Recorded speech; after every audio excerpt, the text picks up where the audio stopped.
Close to nature is close to your world. Myron Homes, Cherubic Farms at Chevilla, 7799949104. భర్తపై భార్య అలక. ఇంట్లో తాను చేసిన వంటలు తినడం లేదని మనస్తాపం. ఆత్మహత్య చేసుకున్న వివాహిత. బంజారాహిల్స్ లో ఘటన. హైదరాబాద్ లో రోజుకు దారుణమైన సంఘటన వెలుగు చూస్తుంది. ఈ మధ్య యువత, ముఖ్యంగా మహిళలు చిన్న చిన్న వాటికే ఆత్మహత్యలు చేసుకుంటున్న ఘటనలు తరచూ చూస్తున్నాం. తాజాగా ఓ వివాహిత తన భర్తపై అలకతో ఏకంగా ప్రాణమే తీసుకుంది. ఇంతకీ ఆమె ఎందుకు చనిపోయిందో తెలుసుకుంటే ముక్కున వేలేసుకోవాల్సిందే. మరి అసలేం జరిగిందో తెలియాలంటే ఈ వీడియో చూడండి. ఆలుమగల మధ్య గొడవలు సాధారణంగా ఏ ఇంట్లోనైనా ఉంటాయి. ఏదైనా విషయంలో ఇద్దరు మాట అనుకున్నా, ఒకరి మీద ఒకరు కసురుకున్నా, అలిగినా తర్వాత మళ్లీ సర్దుకొని ఎప్పటిలాగే ఉంటారు.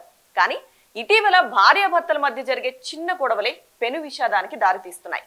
చిన్న విషయాలకే మనస్తాపానికి గురై క్షణికావేశంలో బలవన్మరణానికి పాల్పడుతున్నారు. తాజాగా అలాంటి విషాదకర ఘటన మరొకటి హైదరాబాద్ లో చోటు చేసుకుంది. భర్త తాను వండిన వంటలు తినకుండా బయట తింటున్నాడనే కారణంతో ఆవేదనకు గురైన వివాహిత ఆత్మహత్యకు పాల్పడింది. బంజారాహిల్స్ పోలీస్ స్టేషన్ పరిధిలో ఈ ఘటన చోటు చేసుకుంది. రోడ్ నెంబర్ 11లో గౌరీశంకర్ కాలనీలో సంగీత, సంజీవ దంపతులు నివాసం ఉంటున్నారు. వీరికి 2019లో వివాహం జరిగింది. భర్త సంజీవ డ్రైవర్ గా పనిచేస్తున్నాడు. అయితే సంజీవ గత 3 రోజుల నుంచి ఇంట్లో తినకుండా బయట తింటున్నాడు. దీంతో భార్య వండిన వంటకాలు పాడవుతుండడంతో ఇంట్లో ఎందుకు తినడం లేదని భర్తను నిలదీసింది. ఇంట్లో వండిన ఆహారం పాడైపోతుందని బయట ఎందుకు తింటున్నారని భర్తను గట్టిగా ప్రశ్నించింది.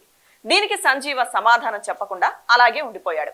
దీంతో తీవ్ర మనస్తాపానికి గురైన సంగీత ఇంట్లో ఎవ్వరూ లేని సమయంలో ఫ్యాన్ కు ఉరివేసుకుని ఆత్మహత్య చేసుకుంది. కూతురు ఆత్మహత్యపై సంగీత తండ్రి రాముడు పోలీసులకు ఫిర్యాదు చేశాడు. దీంతో పోలీసులు కేసు నమోదు చేసుకుని దర్యాప్తు చేపట్టారు. అయితే సంగీత గత కొంతకాలంగా అనారోగ్య సమస్యలతో బాధపడుతుందని, దీనికి తోడు భర్త తీరుతో ఆవేదనకు లోనై సంగీత ప్రాణం తీసుకున్నట్లు పోలీసులు చెబుతున్నారు.